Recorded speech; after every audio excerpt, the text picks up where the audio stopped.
मैं हूं कुलदीप कुमार राउत और आप देख रहे हैं नेशनल समाचार। भारत और अमेरिका का रिश्ता बहुत पुराना है। इसकी शुरुआत भी कई सालों पहले हुई है।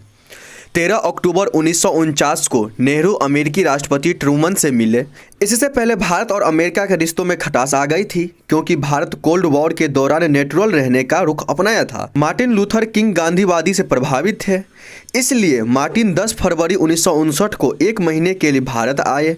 मार्टिन परिवार नेहरू परिवार से मिलने के दौरान कहा, मार्टिन का अहिंसा के प्रति विश्वास और बढ़ गया है। 9 दिसंबर 1959 को अमेरिकी राष्ट्रपति भारत आए, ताजमहल देखे, नेहरू और राजेंद्र प्रसाद से मिले, संसद में भाषण भी दिया। भारत के पहले IIT संस्थानों में से एक का निर्माण कानपुर इंडो अमेरिका के प्रोग्राम के तहत भी हुआ। इसमें अमेरिका के 9 विश्वविद्यालयों और USAID ने योगदान दिया। साथ ही मैं आपको बता दूं, जो 1959 में भारत चीन के युद्ध में अमेरिका की मदद मिली, मैकमोहन लाइन निर्धारित भी की गई। वही 1963 में अमेरिकी कृषि वैज्ञानिक नॉर्मन बोरलॉन्ग की मदद से भारत में हरित क्रांति आई। ये जाहिर होता है, जो अगर अमेरिका या फिर भारत देश पे कोई भी संकट की घड़ी आती है तो दोनों देश एक दूसरे के लिए खड़े उतरते हैं। 7 जनवरी 2021 को भारत में अमेरिका ट्रंप के समर्थन द्वारा की गई हिंसा पर प्रधानमंत्री नरेंद्र मोदी का ट्वीट आया है। PM मोदी ने हिंसा की खबरों पर दुख जताया है और कहा कि सत्ता का हस्तांतरण शांति से होना चाहिए। बता दें कि ट्रंप के समर्थनों में हाल ही में हुए चुनावों को रद्द करने की मांग करते हुए प्रदर्शन किया था। इस दौरान ट्रंप और पुलिस समर्थकों के बीच हिंसा भी हुई, चलते कर्फ्यू तक लगाना पड़ा।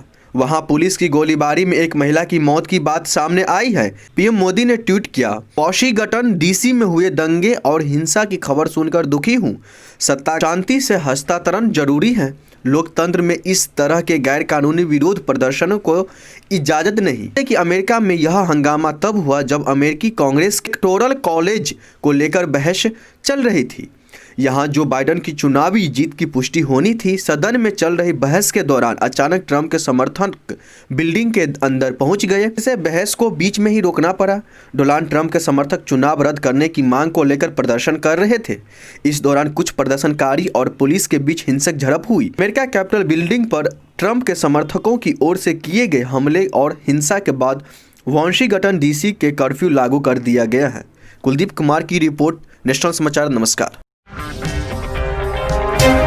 अगर आपको हमारा वीडियो पसंद आया हो तो इसे लाइक करें, हमारे चैनल को सब्सक्राइब करें और हाँ, बेल आइकन दबाना ना भूलें, ताकि आप तक हमारे वीडियो की नोटिफिकेशन पहुंचती रहे।